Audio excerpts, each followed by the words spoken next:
Hello students, आज class 9 7 number chapter तो आरम्भ करिलु त्रिभुज चैप्टार।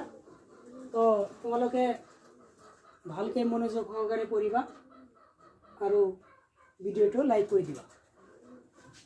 इतना त्रिभुज त्रिभुज आमी सप्तम श्रेणी अष्टम श्रेणीत पाइছো। इतना हे त्रिभुज इतो आछे। त्रिभुजखिनि तुम्हालोকক एबार मनत कराई दिওঁ। এইখিনি যদি তোমালোকে নাজানা মুখস্থ করিবা। तो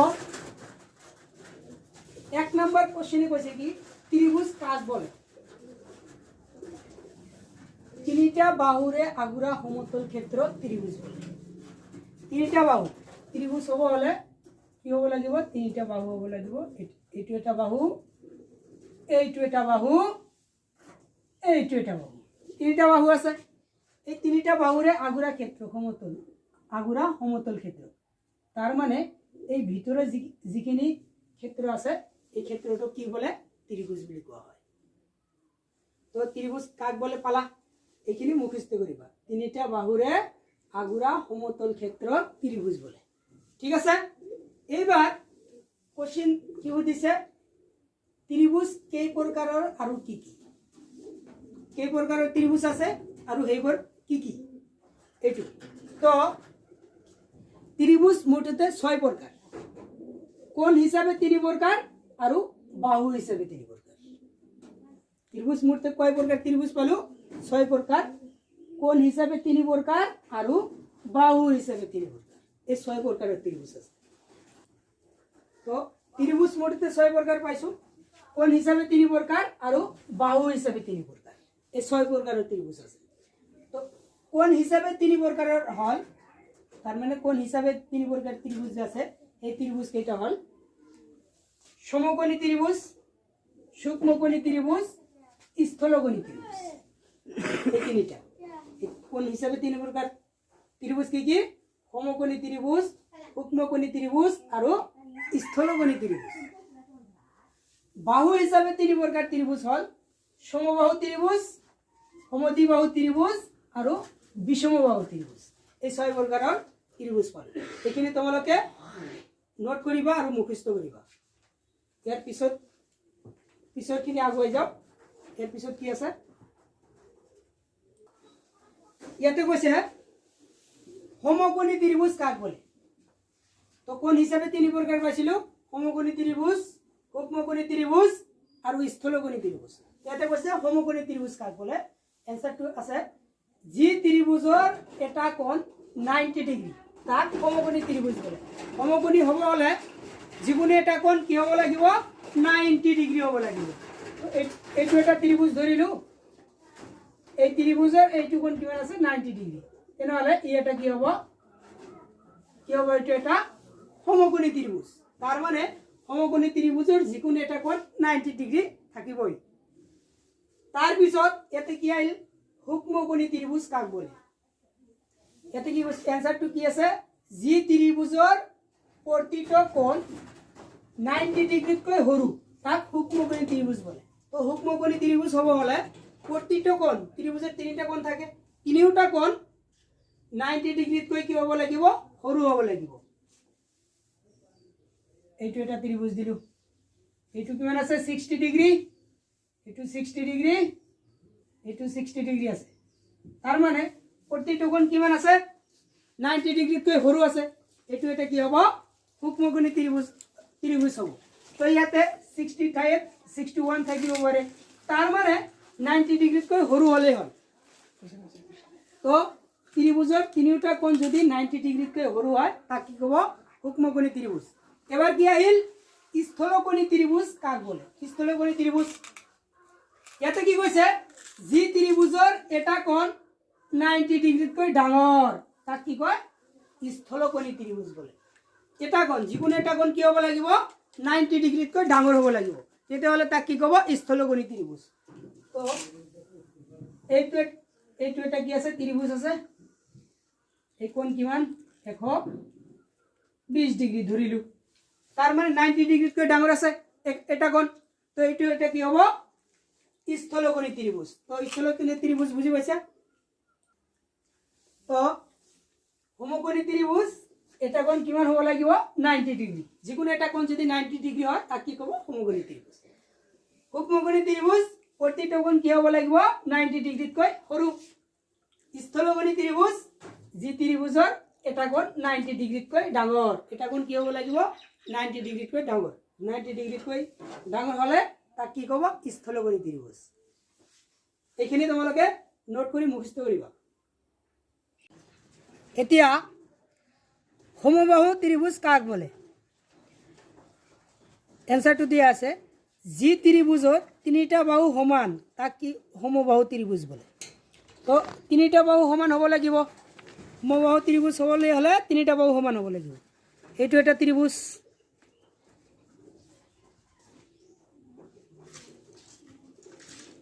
এইটো এটা ত্ৰিভুজ ধৰিলো যদি এই বাহু আৰু এই বাহু তিনিটা বাহু যদি সমান হয় তেন্তে ত্ৰিভুজটো কি বুলি কোৱা হ'ব সমবাহু ত্ৰিভুজ বুলি কোৱা হ'ব তাৰ পিছত কি দিয়া আছে সমদ্বিবাহু ত্ৰিভুজ কাক বলে এটা এনসাৰটো দিয়া আছে যি ত্ৰিভুজৰ দুটা বাহু সমান তাক সমদ্বিবাহু ত্ৰিভুজ বলে এই ত্ৰিভুজৰ এইটো বাহু আৰু এইটো বাহু এই দুটা বাহু সমান আছে তাৰ মানে এই ত্ৰিভুজটো কি ত্ৰিভুজ বুলি কোৱা হ'ব সমদ্বিবাহু ত্ৰিভুজ এইখিনি তোমালোকে বুজি পালা এতিয়া আৰু বিষমবাহু ত্ৰিভুজ কাক বলে যি ত্ৰিভুজৰ তিনিটা বাহু অসমান তাক বিষমবাহু ত্ৰিভুজ বুলি কোৱা হয় তাৰ মানে তিনিটা বাহু বেলেগ বেলেগ হ'ব লাগিব এটা যদি এটা বাহু যদি 3 আছে আনটো কি 3 নহব আন দুটা 3 নহব তাৰ মানে এইটো 3 আছে এইটো 4 হ'ব এইটো 5 হ'ব যিকোনো হ'ব পাৰে কিন্তু একে নহব বেলেগ বেলেগ হ'ব তেতিয়া এই ত্ৰিভুজটো কি ত্ৰিভুজ বুলি কোৱা হ'ব বিষমবাহু ত্ৰিভুজ সমকোণী ত্ৰিভুজ কাক বলে এইটো পাইছো সমকোণী ত্ৰিভুজ কাক বলে এইটো পাইছো স্থলকোণী ত্ৰিভুজ কাক বলে এইটোও পাইছো এতিয়া হো ত্ৰিভুজৰ ধৰ্মবোৰ তেদি আছে ত্ৰিভুজৰ ধৰ্মবোৰ হল এক নম্বৰ এটা ত্ৰিভুজৰ কোণ কেইটাৰ সমষ্টি 180 ডিগ্ৰী তাৰ মানে ত্ৰিভুজৰ যে তিনিটা কোণ আছে এ কোণ বি কোণ আৰু সি কোণ এই তিনিটা কোণৰ সমষ্টি কিমান হ'ব লাগিব 180 ডিগ্ৰী হ'ব লাগিব তিনিটা কোণ যোগ কৰিলে 180 ডিগ্ৰী হ'ব লাগিব তাৰ মানে ইয়াতে কৈ দিছে অতএব angle A plus angle B plus angle C equal 180 degree 180 degree 2 number ধৰ্মটো দিয়া আছে এটা ত্ৰিভুজৰ যিকোনো দুটা বাহুৰ সমষ্টি ইয়াৰ তৃতীয় বাহুতকৈ ডাঙৰ এটা ত্ৰিভুজৰ যিকোনো দুটা বাহু যোগ কৰিলে তৃতীয় বাহুতকৈ কি হ'ব ডাঙৰ হ'ব তাৰ মানে এই ত্ৰিভুজটো যে আছে ইয়াত যদি এ বি আৰু বি সি যোগ কৰো তেন্তে এ সিতকৈ ডাঙৰ হ'ব এতে দিয়া আছে এ বি প্লাস বি সি এই দুটা যোগ কৰিছো গ্ৰেটাৰ দেন এ সি হৈছে তাৰ মানে এ সিতকৈ ডাঙৰ হৈছে 3 নম্বৰ ধৰ্মটো চোৱা এটা ত্ৰিভুজৰ বহিস্থ কোণৰ মাপ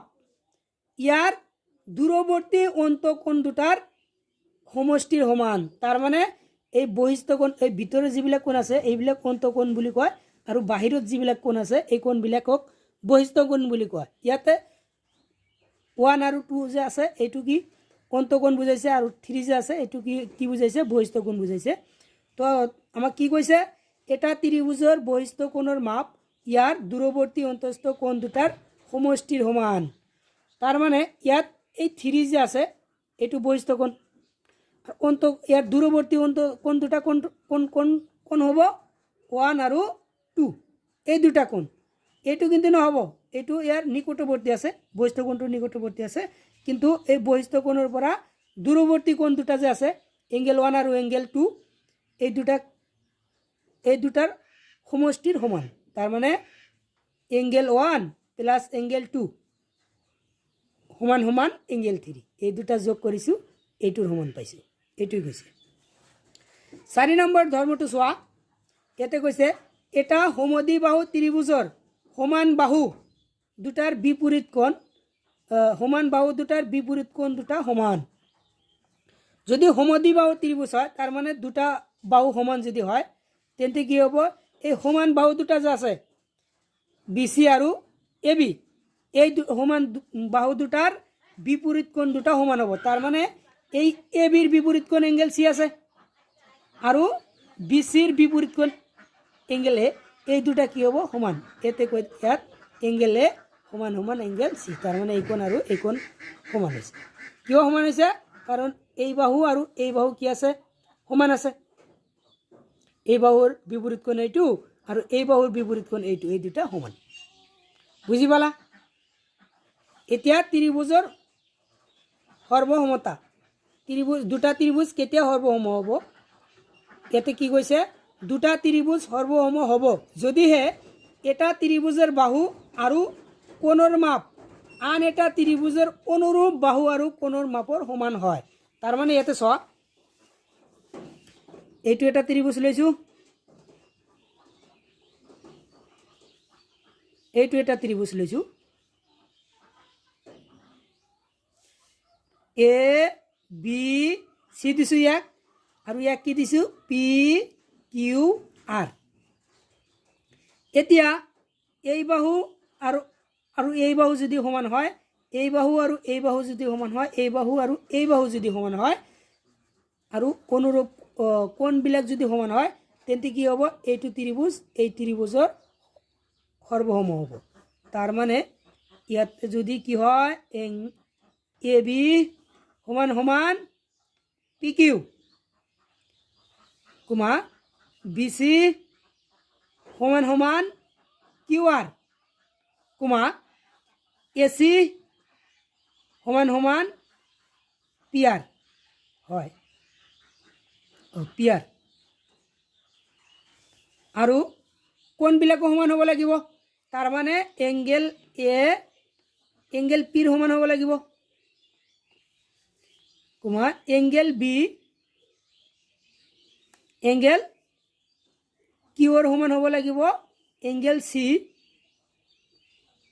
এংগেল আৰৰ সমান হ'ব লাগিব। তো অনুৰূপ বাহুবিলাক সমান পাইছোঁ, দুটা ত্ৰিভুজৰ অনুৰূপ কোণবিলাক সমান পাইছোঁ, তেতিয়াহ'লে ত্ৰিভুজ দুটা কি হ'ব? সৰ্বসম হ'ব। তাৰমানে এতে কি লিখিব পাৰিম? ত্ৰিভুজ এ বি চি সৰ্বসম ত্ৰিভুজ পি কিউ আৰ। এইটো সৰ্বসমৰ চিহ্ন, এইটো সৰ্বসমৰ চিহ্ন। ত্ৰিভুজ এ বি চি সৰ্বসম ত্ৰিভুজ পি কিউ আৰ এইটো। এতিয়া ইয়াতে চাওক, দুটা ত্ৰিভুজ সৰ্বসম হ'ব যদিহে এটা ত্ৰিভুজৰ বাহু আৰু কোণৰ মাপ আন এটা ত্ৰিভুজৰ অনুৰূপ বাহু আৰু কোণৰ মাপৰ সমান হয়। তাৰমানে এই ত্ৰিভুজৰ এ বি বাহুটো এই ত্ৰিভুজৰ পি কিউ বাহুৰ সমান আছে, বি চি কিউ আৰৰ সমান ইয়াতে আছে, এ চি পি আৰৰ সমান ইয়াতে আছে, আৰু এংগেল এ টু এংগেল পিৰ সমান, এংগেল বি টু এংগেল কিউৰ সমান, এংগেল চি টু এংগেল আৰৰ সমান। অতএব ত্ৰিভুজ এ বি চি সৰ্বসম ত্ৰিভুজ পি কিউ আৰ। এইখিনি বুজি পালা? এতিয়া নোটটো চোৱা, ইয়াতে কি কৈছে? সৰ্বসম ত্ৰিভুজৰ অনুৰূপ অংশবোৰ সমান আৰু ইয়াক চি পি চি টি বোলা হয়। সৰ্বসম ত্ৰিভুজৰ অনুৰূপ অংশবোৰ সমান। যদি দুটা ত্ৰিভুজ সৰ্বসম হয়, তেন্তে তাৰ অনুৰূপ অংশবোৰ কি হ'ব? সমান হ'ব। যদি তোমাক দিয়া থাকে যে এই ত্ৰিভুজটো এ বি চি, ত্ৰিভুজটো পি কিউ আৰ এই ত্ৰিভুজৰ সৰ্বসম যদি তোমাক দিয়া থাকে, তেন্তে তুমি ইয়াৰ পৰা ডাইৰেক্ট কি ক'ব পাৰিবা? এংগেল এ সমান সমান এংগেল পি, এংগেল বি সমান সমান এংগেল কিউ, এংগেল চি সমান সমান এংগেল আৰ। এইটো ক'ব পাৰিবা কোণবিলাক, তাৰমানে অনুৰূপ কোণবিলাক সমান। আৰু কি ক'ব পাৰিবা? অনুৰূপ বাহুবোৰ সমান। তাৰমানে ইয়াতে কি হ'ব? এ বি সমান সমান পি কিউ, বি চি সমান সমান কিউ আৰ, আৰু কি হ'ব? এ চি সমান সমান পি আৰ। এইখিনি বুজি পালা? বুজি পালা? দুটা ত্ৰিভুজ যদি সৰ্বসম হয়, তেন্তে ইয়াৰ অনুৰূপ অংশবোৰ সমান। এতিয়া আহোঁ ত্ৰিভুজৰ সৰ্বসমতাৰ চৰ্ত। কি কি চৰ্ত সাপেক্ষে দুটা ত্ৰিভুজ সৰ্বসম বুলি ক'ব পাৰি? ইয়াতে আছে স্বীকাৰ্য। 1 নম্বৰ, সৰ্বসমতাৰ বাহু কোণ বাহু বিধি। কি বিধি বাহু কোণ বাহু বিধি বিধি বা স্বীকার্য বুলি তুমি ক'ব পাৰা শৰ্ত বুলি ক'ব পাৰা তো এইটো কি বুজাইছে বা এইটো কি বুজাইছে বাহু এইটো কি বুজাইছে কোণ বা এইটো কি বুজাইছে বাহু তো ইংৰাজীত ইয়াক কেনেকৈ লিখে এছ এ এছ শৰ্ত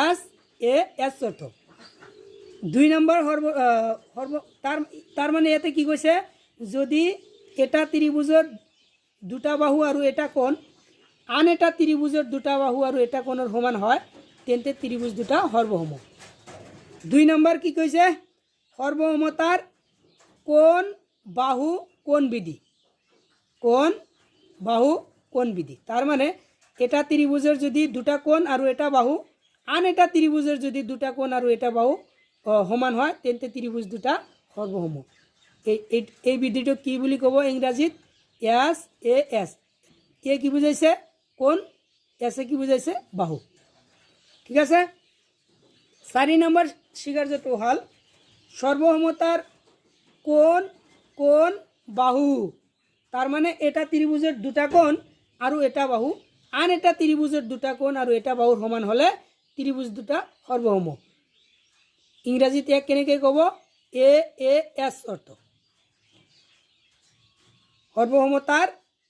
সর্বসমতার স অ বা বিধি এটি কি বুঝাইছে এটুক বুঝাইছে সমকোণ ওয়াক বুঝাইছে অতিভুজ তার মানে কর্ণটো বুঝাইছে আর বাক কি বুঝাইছে বাহু তার মানে এটা ত্রিভুজর এটা কোণ যদি 90 ডিগ্রি হয় আর এটা বাহু আর অতিভুষ্ট যদি আন এটা ত্রিভুজর এটা কোণ 90 ডিগ্রি হয় আর এটা বাহু আর অতিভুষ্ট সমান হয় তেন্তে ত্রিভুজ দুটা কি বুলি কোৱা হ'ব সৰ্বসম ত্ৰিভুজ বুলি কোৱা হ'ব এইখিনি তোমালোকে ভালকে পঢ়ি আহিবা ইয়াৰ পিছদিনা তোমালোকক অনুশীলনী 7.12 কৰাই দিয়া হ'ব এইখিনি তোমালোকে ভালকে মুখস্থ কৰি আহিবা এইখিনি ভালকে পঢ়িলেহে তোমালোকে সেইখিনি বুজি পাবা।